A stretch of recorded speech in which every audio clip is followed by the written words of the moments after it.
The authorities want to pursue criminals into cyberspace and want to revamp the law to make it easier to get people who can no longer be dismissed as pranksters. That actually a 14-year-old was able to create one of the most popular underground hacking forums in the world. It's astonishing. The US prosecutors will start from the point of adulthood and ignoring the fact that the conduct may have taken place when the defendant was a minor. Surely he has established a real risk of human rights being breached should extradition proceed. Children should absolutely never be tried as adults for their crimes. Should they be held accountable? Yes. Should there be consequences for their actions? Yes. Should those consequences be the same as an adult that has a fully functioning prefrontal cortex? No. Well, my name is Bakas, and I've been running a cybersecurity magazine called Hackery.com since 2011. It was in 2017, and I heard about RaidForums.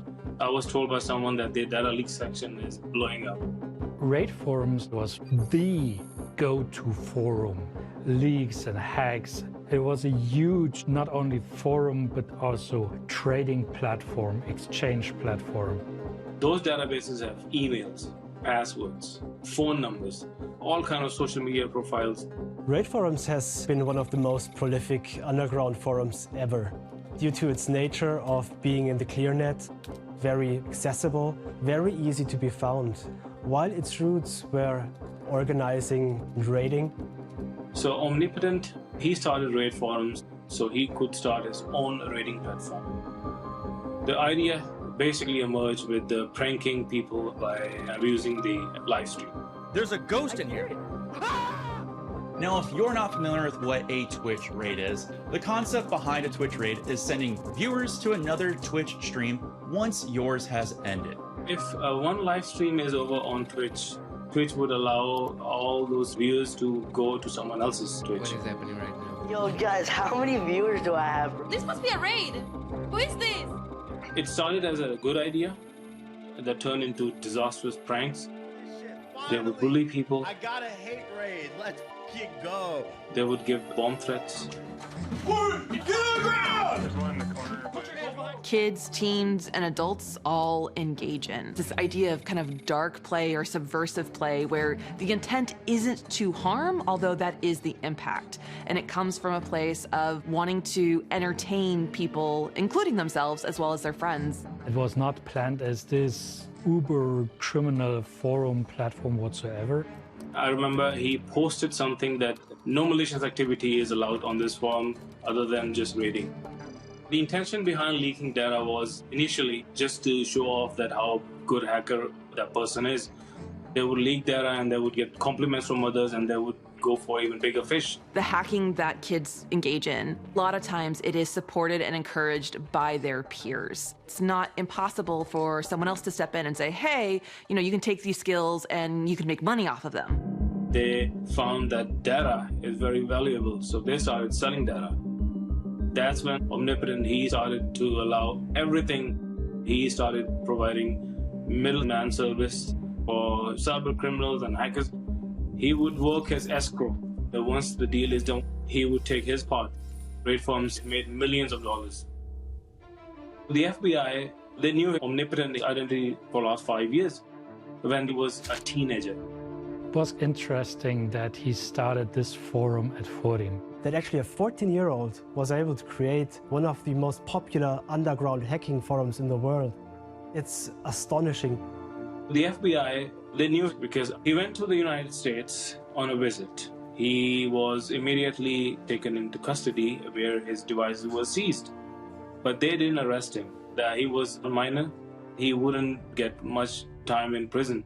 So they let him run the platform. Feds, they know who controls the site. They know who's running the site. So they use it as a honeypot to collect as much information they can on buyers and vendors and then shut it down. One day I went on the forum and I noticed that Omnipotent, he's not active for the last 2 weeks. That was absolutely unusual. That guy would be online 24/7.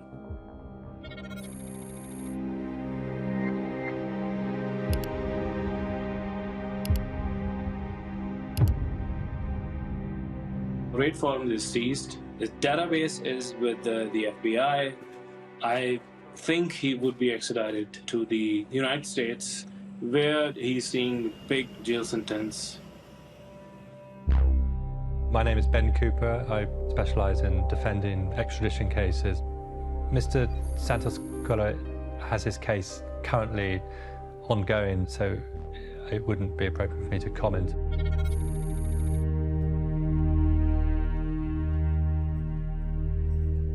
It's not uncommon for the defendants to be exposed to de facto life sentences in the US. The US prosecutors will essentially start from the point of adulthood, ignoring the fact that some of the conduct may have taken place when the defendant was a minor. I think they should have stopped him straight away. They could have rehabilitated him and he would be a better person by now. Youth who become hackers, often they are individuals who have difficulty connecting with other people, who feel socially isolated, who maybe struggle in aspects of their lives. And if a hackerspace is providing that, then it makes a lot of sense that that's where they end up.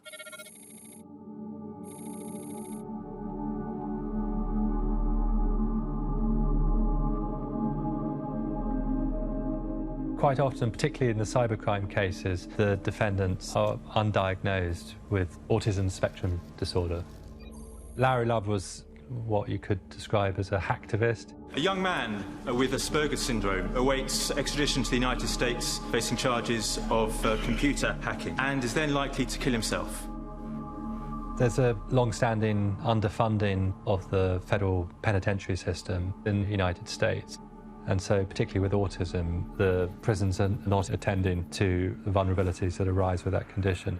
It is not fair or just that a boy who's got mental health issues can be taken away from his family, who are his support network, merely to satisfy the desire of the Americans to exact what I feel is vengeance on him.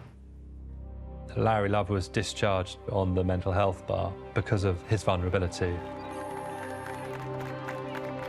I think we have to cut these people some slack. We have an extraordinarily talented group of individuals who are figuring out how systems work. They may transgress a lot of boundaries in acquiring that knowledge, and they may wreak a lot of havoc, but I think it would be wrong to mete out extraordinarily harsh or disproportionate criminal consequences to people who may not necessarily understand the consequences of their action.